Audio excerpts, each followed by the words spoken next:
同学们好. 老师好。 All right, welcome everybody. It is class 6 of Young Family Tai Chi Chuan Traditional Form second section. It is the 6th of July. Today we'll be reviewing diagonal flying. We'll be learning reviewing raise hands, which is a repeat movement with a little wrinkle. There's always a little wrinkle. And then I think we'll get to needle at sea bottom at the end as our big new movement for the day. Standing practice, feet parallel, both pointing to the front. Start in prepare. So imagine you're doing prepare. Hands by the side of your legs, head pushing up, shoulders sinking down, chest absorbed. Waist relaxed, your legs just slightly bent, just enough so that you can drop your tailbone vertically down.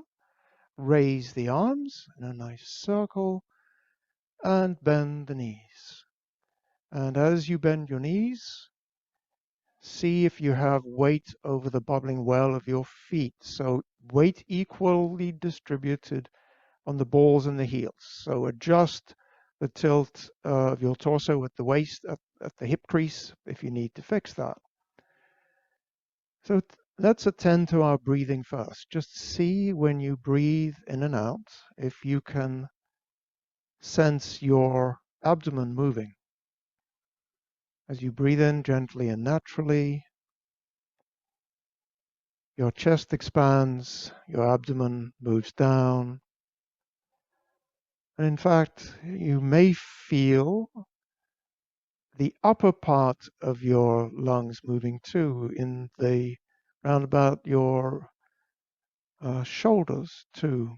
So let us do our posture checks, and then we'll see how the breathing has changed as we do that and when we get done with it.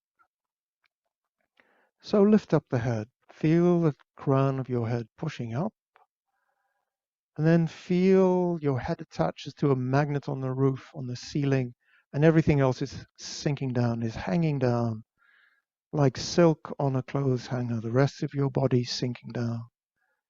In particular, shoulder blades down the back of your ribs, elbows dropping. Feel your chest absorbed, your back slightly rounded, and do that by pulling out at the elbows, pull the shoulders, pull the spine. Then actually complete the expanding circle at your arms, feel the fingertips, pulling the palms, pulling the elbows. And now waist relaxed. So check that the back of your hips, your sacrum is dropping straight down. There's a little weight attached to your tailbone pulling you down. And in the last 30 seconds, go back to your breath. And see if your breath is any different. See as you adjust the angle of your hips, can you make the abdominal breathing deeper and softer? And we also, eventually, this will help us to calm our mind. So it's a posture practice, a breathing practice, and helps us practice to have our mind calm. So now we'll shift to the one-legged practice. So shift your weight to one side, open one of the feet to the corner, put the other one center line 2 sides in front of you, straighten the back leg, just balancing yourself with the front foot on the ground, chest open more than corner, but nose pointing in the forward direction. And use just enough pressure, as much as you need on your front foot to maintain your balance.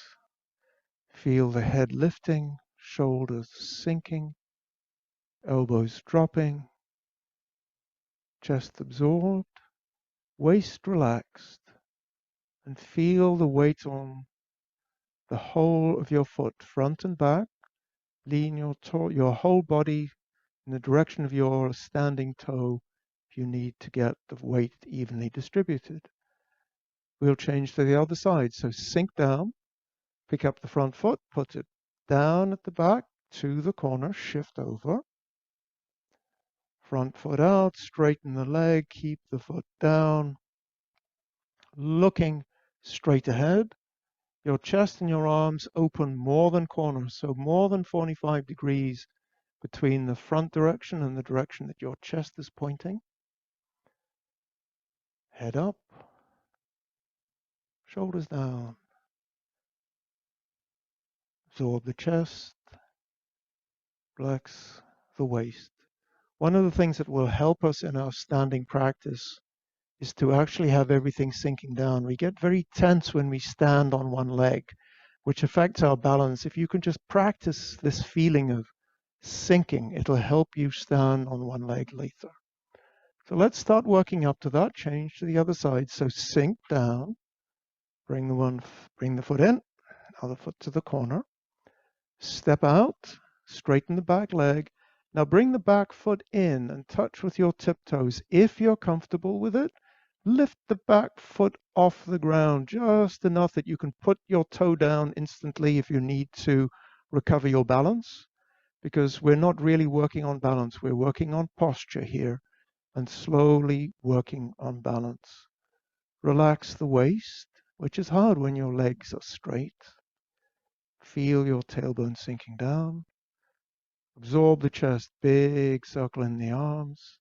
Shoulders down, elbows down, and head up. And now we'll do the other side. So sink down, other foot to 45 degrees. Change feet, start with your leg out, chest to the corner, stand up, bring the back foot in. Have your toe ready to regain balance if you need to. If you can today, have all your weight on that one leg. Check that your chest is open more than corner, but your head, your nose is pointing in the forward direction. And it's hard to breathe smoothly and evenly because we don't stand like this very often in our day-to-day lives because we're not herons. But what we want to do with our standing practice is gradually get to the point where when we do this in the form, we're used to this. Our body's used to this and goes, oh yeah, fine, I can just keep breathing smoothly and evenly and come out of our standing practice. All right. Welcome, Robert. Great to see you. So let us do some waist exercises. If you have a chair handy, I always recommend starting in a chair with waist exercises because you want to be sure to exercise your waist and not your knees.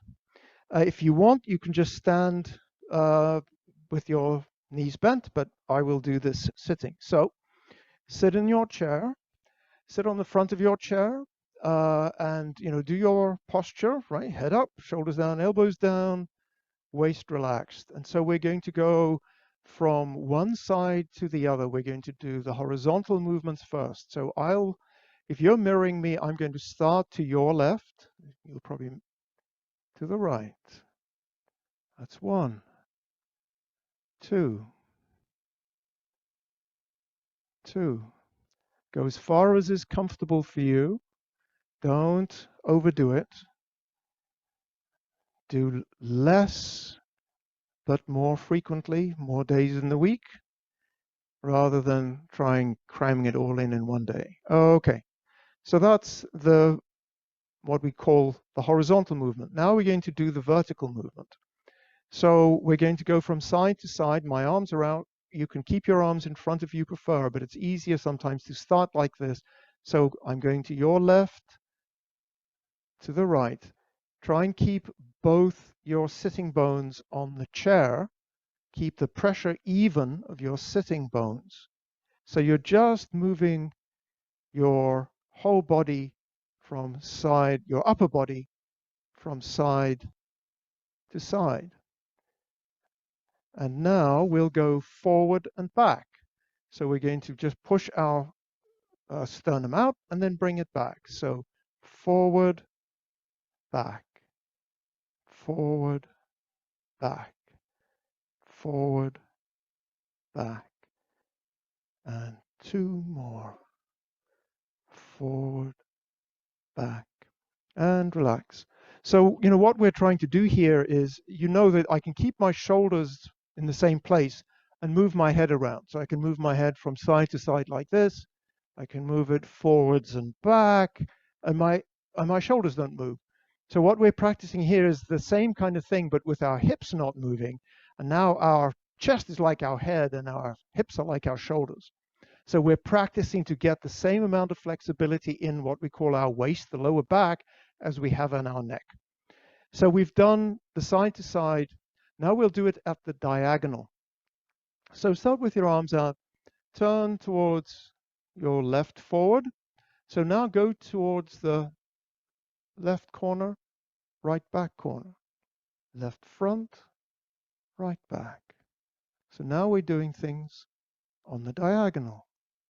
Diagonal, diagonal, diagonal, diagonal to the square. Now go to the other side. Start to the right front corner, left back corner. 2, 2, 3, 3, 4, 4. Okay. Change again. Now we're going to do the chest forward and back, but it's going to be on this diagonal line, not quite to the corner probably. So forwards with the chest towards the diagonal, back, forward, back, forward, back, forward, back, and to the other side, forward, back, forward, back, forward, back, forward, back. Now, you've heard me say very often that when we do Tai Chi Chuan, we want to keep moving in circles. We don't want to go in one direction, stop and turn around and come back. That's what we've been doing, right? So we haven't had circles. We sort of go in one direction, stop and come back. So let's start putting in circles. We'll gradually add more. Let's add a circle to this horizontal movement. So we start with our arms, circle in front. And remember, so we were going, to one side, stop, come back. So now we're going to combine all the movements that we've done. We're going to go on the diagonal to the left back, circle around, and then come back across the diagonal. Turn around at the side, back across the diagonal. Turn at the side, back on the diagonal. Turn at the side, back. Now we can go the other way. So go to the right front, around the corner at the side, now forward across the diagonal, and to the back, forward, forward, forward, forward, one more, forward, forward, and stop. So this movement, we actually do this in the forms. For example, when we do rollback, we start when we're in right ward off, we go to the right and we come to the left. This, in fact, this turn at the edge is what we want to do in rollback. We don't want to just turn and come straight back again. We want to have this little loop at the side. We'll see it in a few weeks in the form when we do cloud hands, where we do it on both sides. We're going to go from one side to the other. So this is preparation for a movement that we'll be doing in a few weeks. So let us stop there.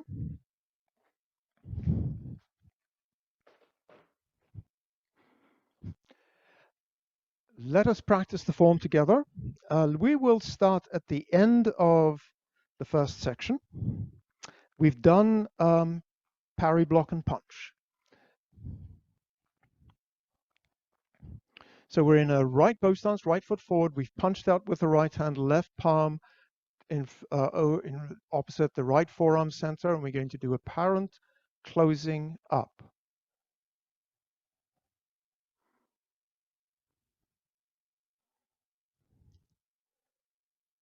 Cross hands.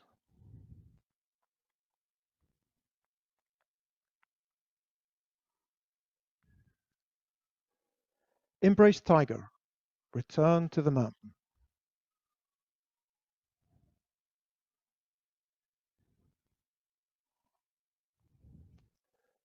Roll back.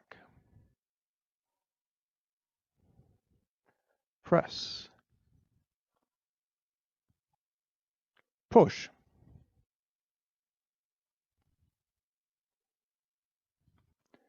Fist under elbow.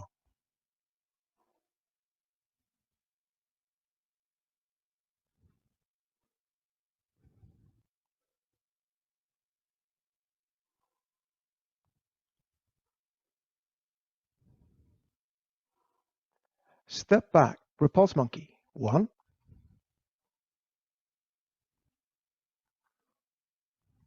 2,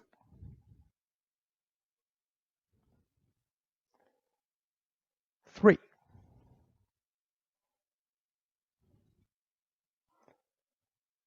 Diagonal flying.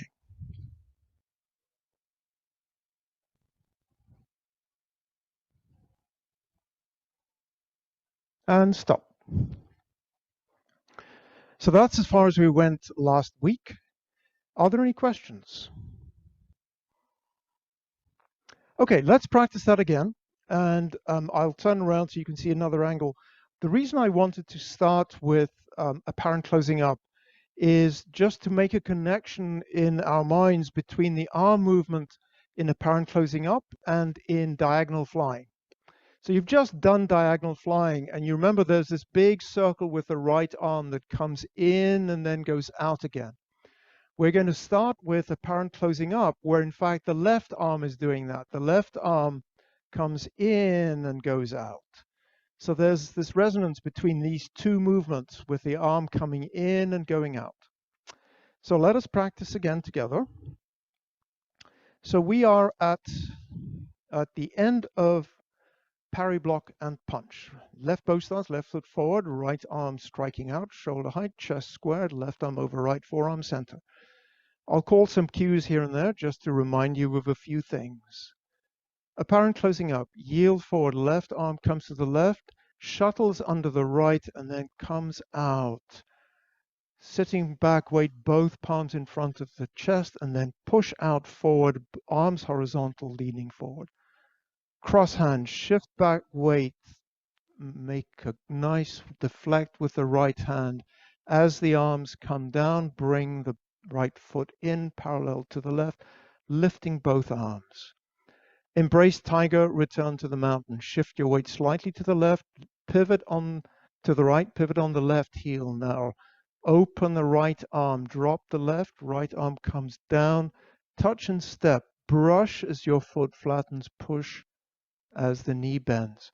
Roll back, right arm up, left palm to the top. Now push out with the right hand, pull in with the left, turn the body as you finish your roll back. Press, close the chest, left palm to right forearm center as the right arm circles in. Bend knee, push out with the right arm, looking in the direction of your toe, your front toe. Push, flatten the palm, sit back, palms come horizontally back, sit in front of your chest, stay shoulder height, push out. Fist under elbow, sit back your weight, palms flatten, arms straighten slightly. Pull with the left arm, pull all the way to the left as the pivot on the right foot to the front, press in front of your body to the right, look to the right, drop your right elbow. Now step out to the left diagonal corner, ward off with the left arm as you step with the right foot, grab with the left hand, pull down with the left hand, change feet, left heel, lift with the left hand, punch with the right. Step back, repulse monkey. Rotate the left hand, release the right hand. Step back as the foot flattens, right palm by the shoulder. Push with the right heel, pull with the left arm. Number 2, rotate the right arm. Big swing with the left arm, foot flat, hand by the shoulder. Now push with the left heel, pull with the right arm, strike with the left arm. 3, shift back, weight, big arm circle, foot flat, hand by the shoulder. Heel pushing out, pulling with the left hand. Diagonal flying, shift back your weight. Big circle with the right arm in, step out behind you to a bow stance. Keep moving your weight forward. diagonal flying. And your ending posture, your right arm is in line with your right leg. Your palm, right palm is about face height, right arm is straight. Left palm is in front of your left hip. And stop. Okay. Are there any questions? Let us review diagonal flying. Tessie's with us. Hello, great to see you. So let us do diagonal flying. So I'll just review the footwork, the arm movements, the body movements, and then we'll practice it a few times, and then we'll see where we are. So we have done repulse monkey. We're at the end of the third repulse monkey. We're in a right empty stance with the heel touch. So 70% on the left leg, right heel down. The footwork, we're going to bring the right foot in, open the hips, step out to the corner behind you, keep moving your weight, and close the back toe. Your ending posture should be a bow stance to the corner. So your left foot is to the straight direction and your right foot is to the corner. One of the things that's important here that will help you is as you do the transition to keep moving. So as you open your hips, turn your hips, step through, keep moving your weight through all the way to the end. One of the things that makes balance difficult with this movement is if we actually stop halfway. So for example, one of the things I'll talk about two things that make life difficult. One is if you step behind you and you don't turn your hip, it makes it very hard to get behind you. So actually open your hip as you step. The other is don't step out and get to the middle. Now you're double weighted. It's hard to go either side. So as you step, keep all your weight on the left and then move it over to the right. Those are the foot movements. So the arm movements. So we're in the end of repulse monkey number 3. So we're right heel forward, right arm forward. So that we'll just break up the two arm movements. So the right arm is going to come down and then it's going to sweep up. So there's a big movement of the right arm. It goes out a bit, comes down in front of your body and then sweeps up. So it's a circular movement. It's like the left arm in apparent closing up.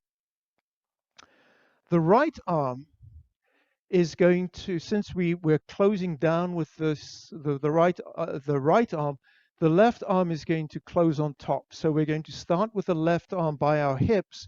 It's going to close in, and then it's going to pull down to the side of the hip. So the left goes up and pulls down.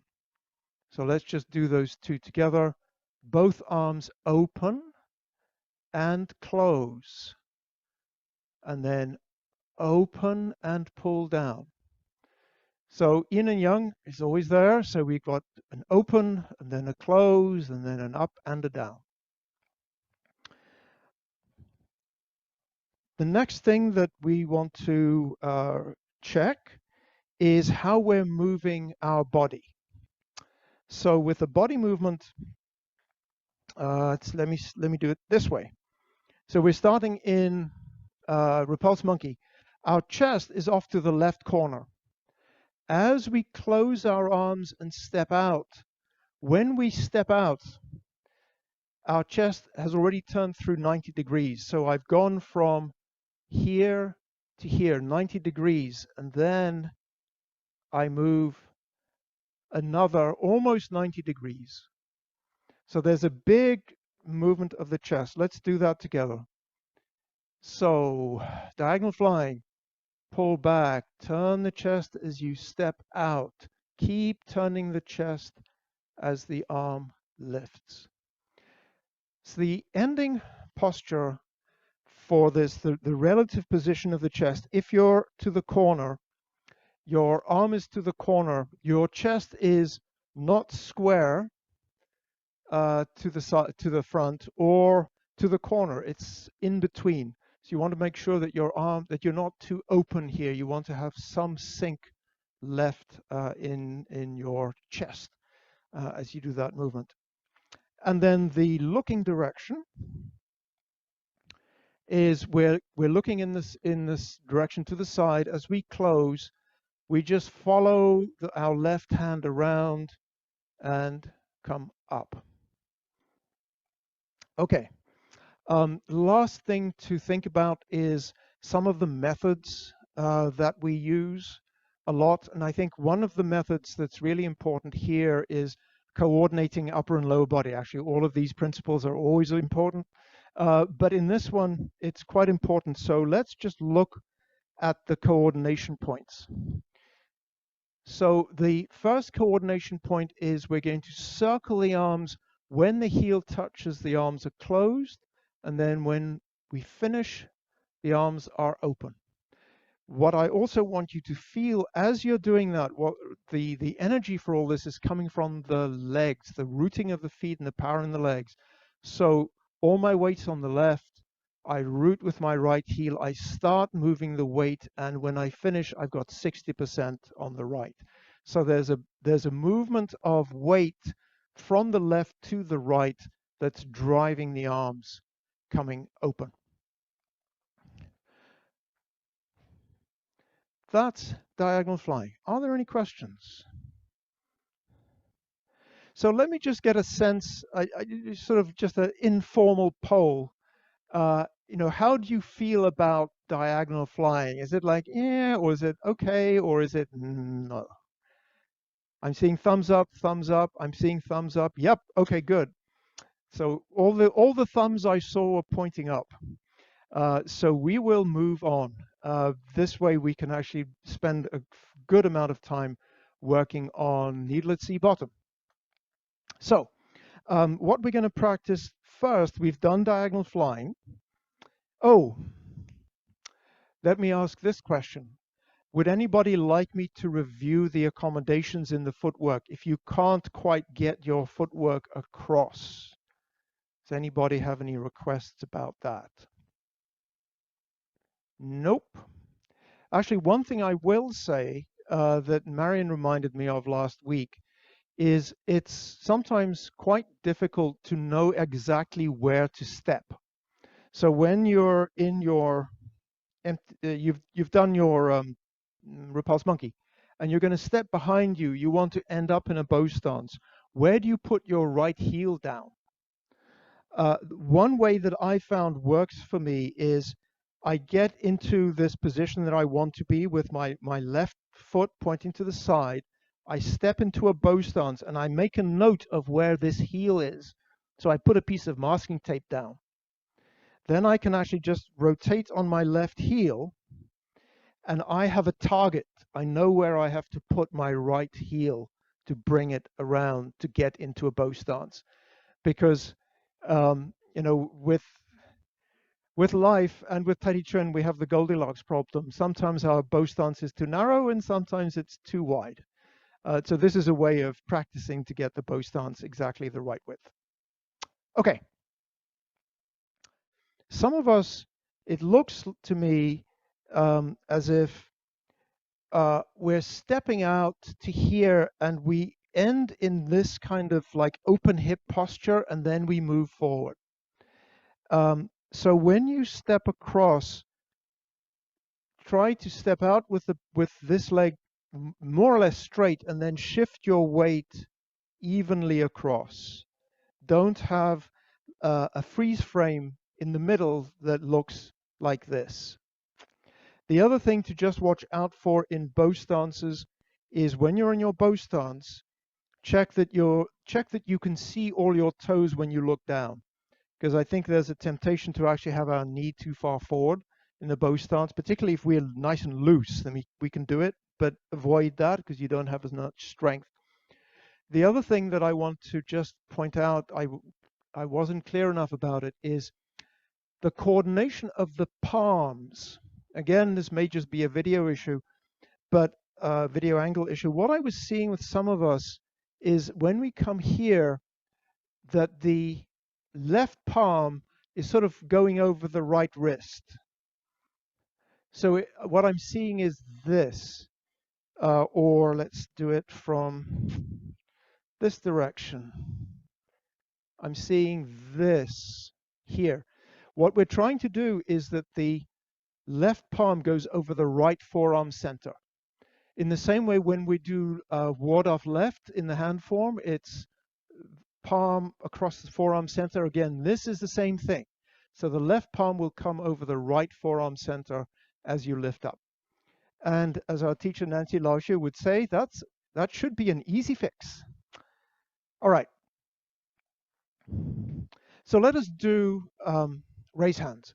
This is pretty much a repeat movement from raise hands that we did in the first section. In fact, this is the nicer version. You know, you're not supposed to have favorite children, but I think this is the better version of raise hands. It makes a lot more sense. So the question really is how we do the transition. That is always the question. So we've done raise hands here. We're going to shift forward weight, bring the back foot in, center line two sides, shift the weight back, pick up the front foot, put down the heel. That's how we get into the arm movements. Let's review the arm movements and then we'll do everything together. So here, we're right hand up, left palm by the left hip. As we shift our weight forward and bring the back foot in, as your weight comes back, both arms open. Pick up the right foot, put it down, and then as your weight comes forward, the arms come forward. So the movement, as you'll recall when we did it in the first section, so in the first section we were in a bow stance.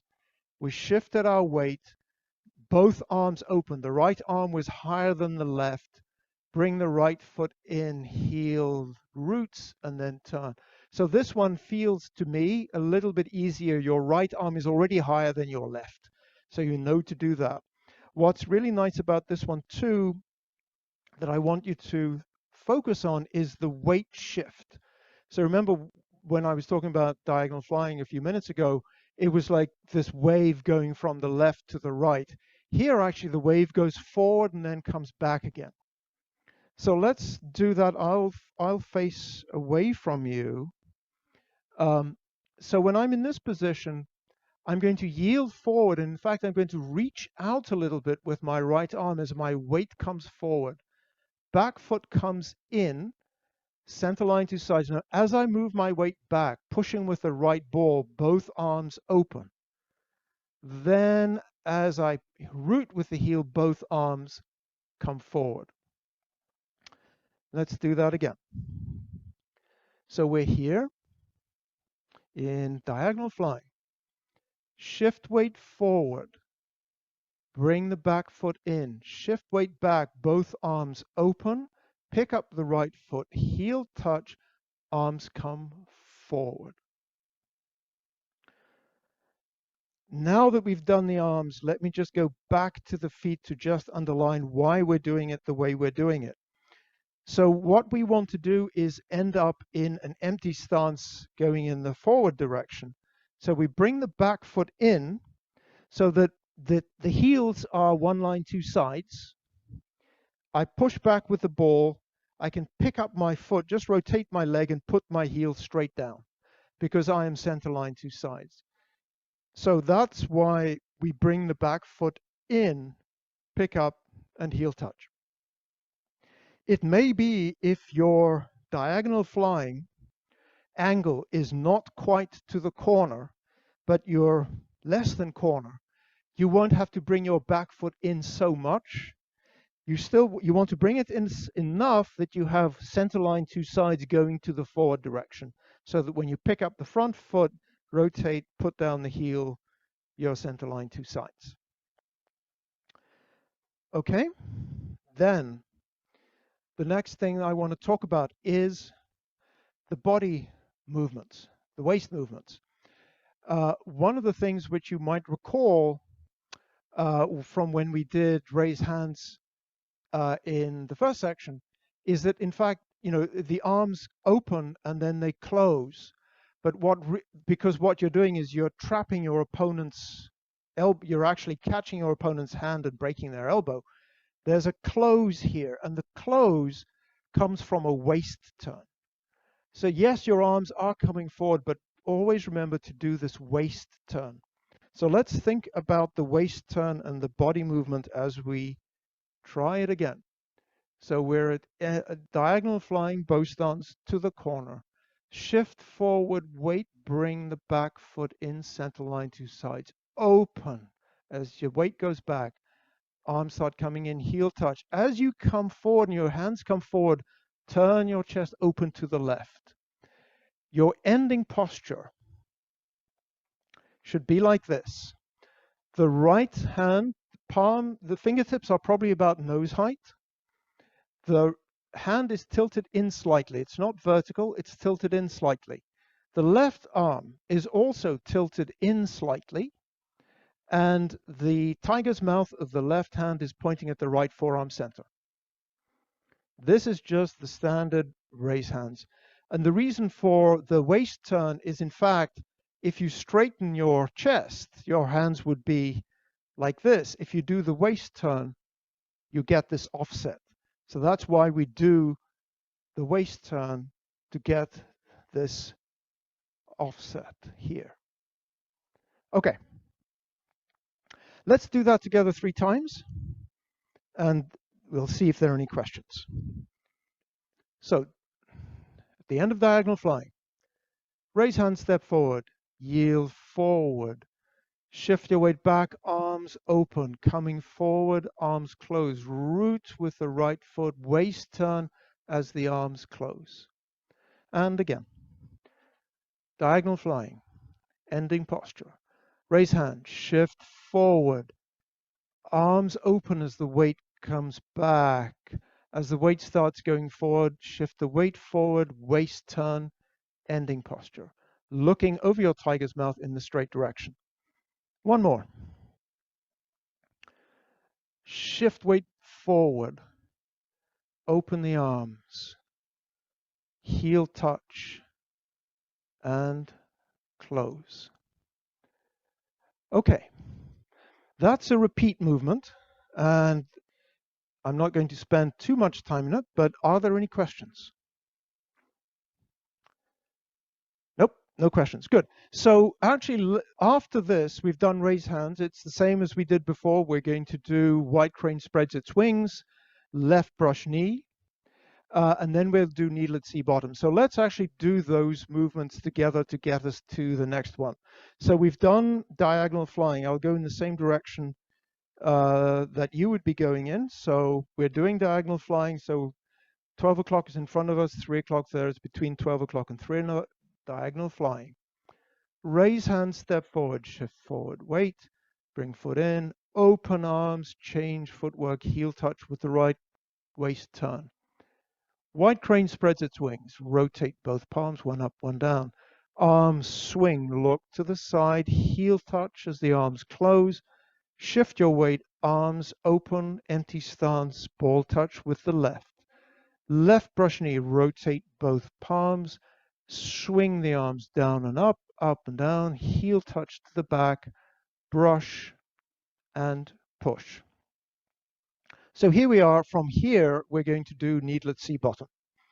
So in the first section, at this point, we do handstrom loop or other things. But this time, we're going to do needle at sea bottom. So let me demonstrate needle at sea bottom from a couple of angles, and then we'll break it down. So we're in a left brush knee, shift forward weight, drop the right hand, pull back the right with the heel anchoring on the left. Change footwork to a ball touch, sinking down, hand comes down to the needle at the sea bottom. Doing it from this direction, shift weight forward, bring the arm up as the weight shifts back, change footwork, sink down. Okay, so let's think about the footwork. The footwork begins in the same way that we do Handstrom Lute. So we're going to change from a bow stance to an empty stance. And one way we can do that, bring the back foot in. So if I do it here, so I want in an empty stance to be center line to side. So I just bring my back foot in. Then I'm going to press back. Now I'm going to end up in needless C bottom. I'm going to end up with a with a ball touch. So I bring my back foot in. I'm going to press back with my heel. Change footwork to a ball. Let's compare this with Handstrom Lute. It's the other way around, right? So in Handstrom Lute, we're in a bow stance. We bring the back foot in.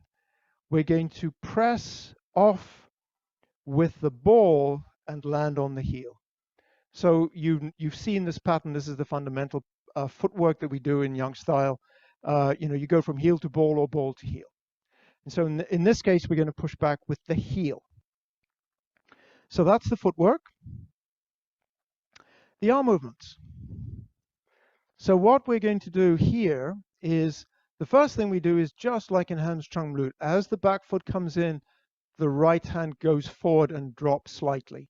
Now we're going to pull back with the right hand. The right hand is going to be sitting about neck height to the side of our body. And then the right hand is going to go forward. It's going to go forward. But in fact, we're going to tilt our torso so it's going to look as if it's going down. But what I want you to do, what I want you to think about with your right hand is don't think down with your right hand, think forward with the right hand. The left hand, as we yield forward, the left hand comes up to about halfway. Then as we sink down, the left hand just ends in this normal position here. Here it'll be by the side of the left knee. The way in which you check is just relax your left arm, slight bend in the elbow, slight bend in the wrist. That's the position of your left arm. So that's the arm movements. And actually, let me just do it from the front because I just want to emphasize something about the relative position of the palm. So here I'm in brush knee, yield forward. I'm going to pull up. And so this, your right hand is about neck height. The requirement is not very strict, but your forearm is about vertical. Some people have a little bit closer, some people have it a bit further, but it's about here in this position, and then the left hand is pushing out. The next thing is body movement. And there are, in fact, three things that happen in body movement with this posture. And actually, what I'm going to suggest is that you only worry about two of them. But I'll talk about all three. So the first thing is we are going to come forward and we're going to pull back. Because we're going down to the C bottom, we're going to sink our posture. And so actually we want to sink down here. As we sink down, we want to maintain the relative shape and weight distribution on our legs. So we don't want to sink back like this. We don't want to stick our butts out because that will actually compromise your knee. For most of us, at the beginning especially, but for some of us still, we don't have a lot of sink here. So do just as much of a sink as you can, and none is fine, just so that you can understand that you are sinking slightly. That's the first thing. The second thing is that you're bending at the torso. So bending the torso at the hip crease. So I'm here. I'm going to come down. So when I'm finished, my torso is at about 45 degrees. So I come from, slightly forward to 45 degrees. And it's this forward movement that actually makes it look as if our right hand is going down. Because actually, if you look at my right arm, if my torso is at 45 degrees and my arm is at 45 degrees, there's still 90 degrees here. as there was here. So actually the angle between my upper arm and my torso doesn't change. It's this bend at the hip crease that's making my arm go down. So number one is the sink, and don't worry about that. Number two is bending forwards. The third thing is actually a waist turn. When we are here, we're pulling and we're open. So our chest, we've done a pull, and I'll do the application in a minute. But we've pulled open, so our chest is open here, so it's to the corner. When we're down, our chest is square. So it's actually the same kind of relative. If you think about the feet, you think about white crane. My chest is square when I do white crane. When I do needle, my chest is square. So as I come down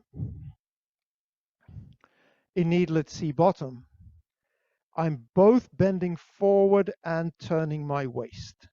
So these two things are happening at the same time. There's a bend and a rotation. Let's see. Let's do the application, and then that'll give me an opportunity to say a few more things.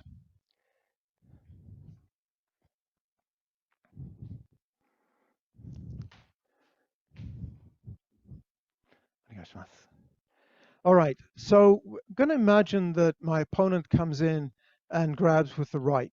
So I'm going to try and release this hand. And so what I'm going to do is I'm going to pull. So I'm going to actually yield a little bit, pull, and my left hand is holding on to her hand here to keep it in place as I pull this hand out. And as you imagine this pull, think fish. Like, what's the slipperiest thing you can think of is a fish. So your hand is actually making this shape because you're trying to get it out of her grip. Now, you will often hear me say, when we do a movement, so for example, with the parent closing up, I yield forward first, right? Your instinct when you do Tai Chi Chuan, if somebody pulls on you, don't pull back, go with them. So if Susan grabs me and I start pulling, and she yields, now I haven't released, so I need to do something else. So what I'm going to do is do a wrist lock. So that's where the needle coming down happens. So let's just show that here. So Susan has grabbed my wrist. I'm going to go on the other side of her wrist and press down. This is if you have a partner at home that you practice with, be very gentle. Yes, don't do it when you're in a bad mood with each other, because you can really hurt somebody, particularly if you put your hand on the other elbow and press down. Yes, you can see. So, you have to go down. Thank you, Susan. If you don't have a partner, you can practice it on your own. So hold out your right hand and grab it with your left. So your right palm should be in front. Lift your right hand up and put it on top of your left and just press down and see if you can keep holding on with your left. The left will release. So right hand out, grab with the left, right hand goes on top of the left and hook it down. And this is the hook shape that we show at the end. So this is a very powerful release. So actually all the wrist locks are very powerful. So let's practice this together a few times. So we'll start in left brush knee, and we'll do needle at C bottom. End of left brush knee, left leg forward, right hand out, chest squared. Needle at C bottom, yield forward, right hand goes down a bit, back foot in, center line to sides. Pushing with the left heel, pull back, open the chest, left arm goes out. Change your footwork, ball touch with the left, bend at the torso and come down. And again. We're at the end of left brush knee. Yield forward, step in with the back, pull back, change footwork, sink down. And again.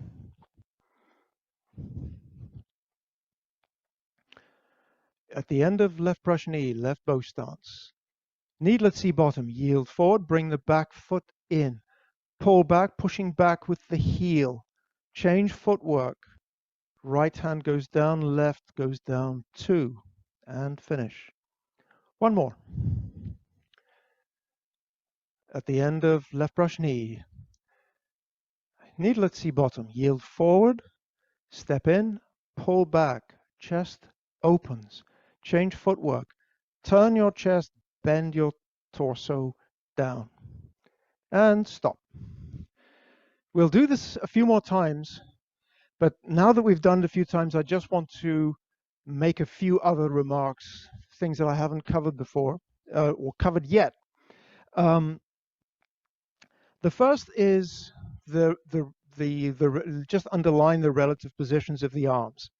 So when we pull back, we open to here, then the arm comes forward. Our ending posture, chest, torso about 45 degrees, arm about 45 degrees, fingers pointing vertically down.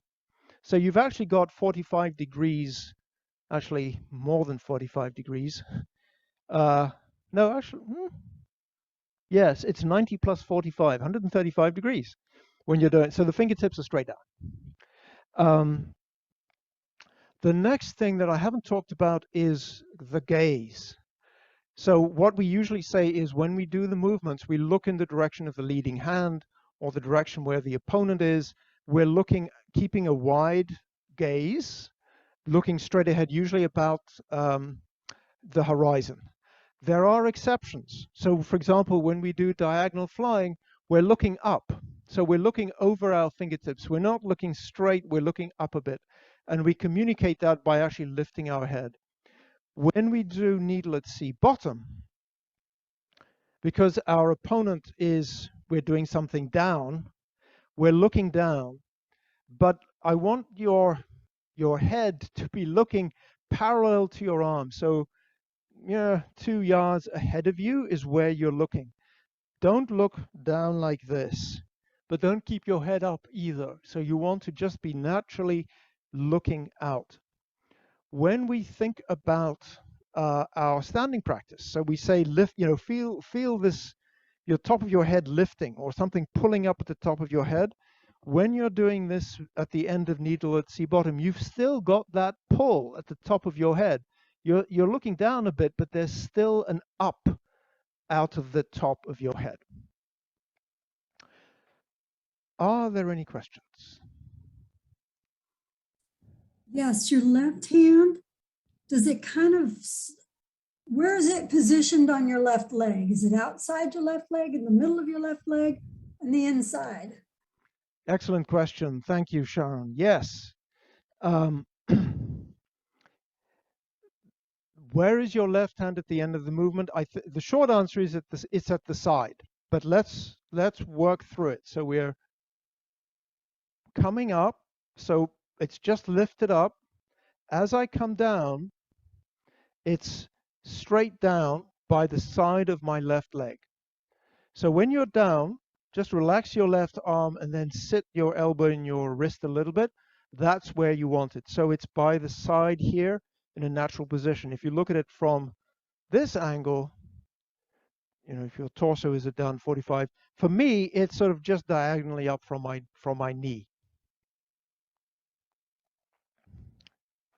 Excellent. Very good. Any other questions?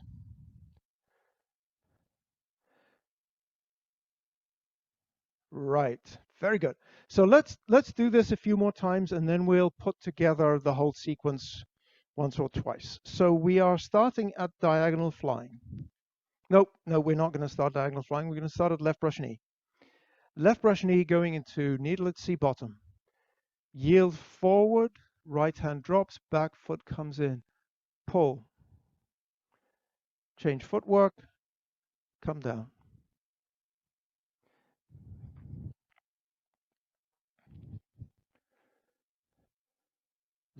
ending posture, left brush knee. Kneelet C bottom, yield forward, bring the back foot in. Push back with the left heel as you open with the right. Now close, sink down. And again.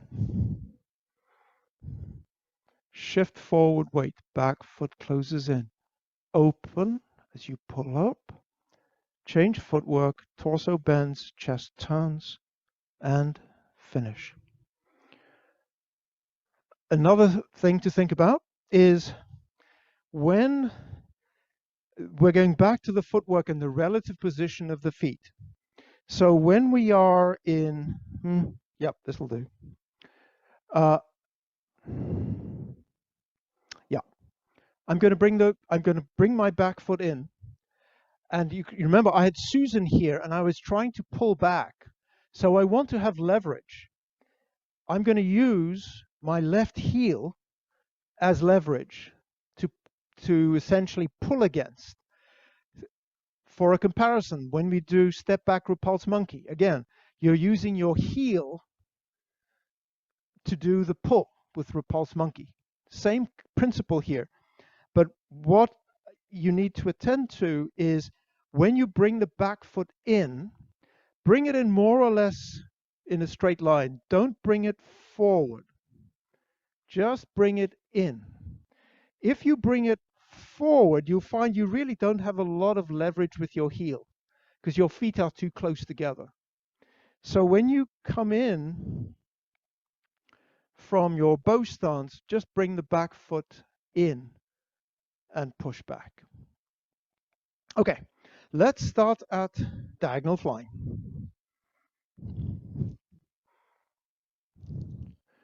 End of diagonal flying, right bow stance to the corner, right hand up. Your head is raised slightly, left palm by the left hip. Raise hand, step forward, yield forward. As the weight comes back, arms open. As the weight comes forward, heel touch, arms close, waist turn.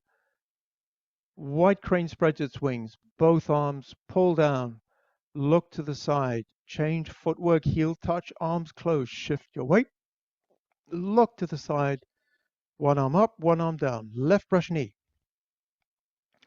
Circle up, circle down, close when the arms close to the back, heel touch, brush as the weight comes forward, push as the knee bends. Kneelet C bottom, yield forward, bring the back foot in, push back with the left heel as you pull with the right hand, change footwork, bend the torso, turn the hips, and down. And again. Diagonal flying, ending posture, right bow stance to the corner. Raise hands, shift weight forward, step behind you, center line to sides, arms open as the weight shifts forward, arms close, waist turn, white crane, pull down both arms, circle, close and step, heel touch, one arm up, one arm down, white crane spreads its wings. Left brush knee, rotate both arms, look at your right palm, both arms swing out to the back corner, close and step, brush as the foot flattens, push out as the knee bends. Kneelet C bottom, shift forward weight, bring the back foot in, push back with the heel as you pull with the right arm, change footwork, bend down, chest square, check your final posture, your chest is square, your right arm is at 45 degrees, your fingertips are hanging straight down, your left hand is by your left knee and your right leg is burning like crazy because he's making you stay down there. And stop. All right. Let's call that good. Thank you for bearing with me. I really enjoyed seeing all of you. I hope we had a good practice. Let us close class.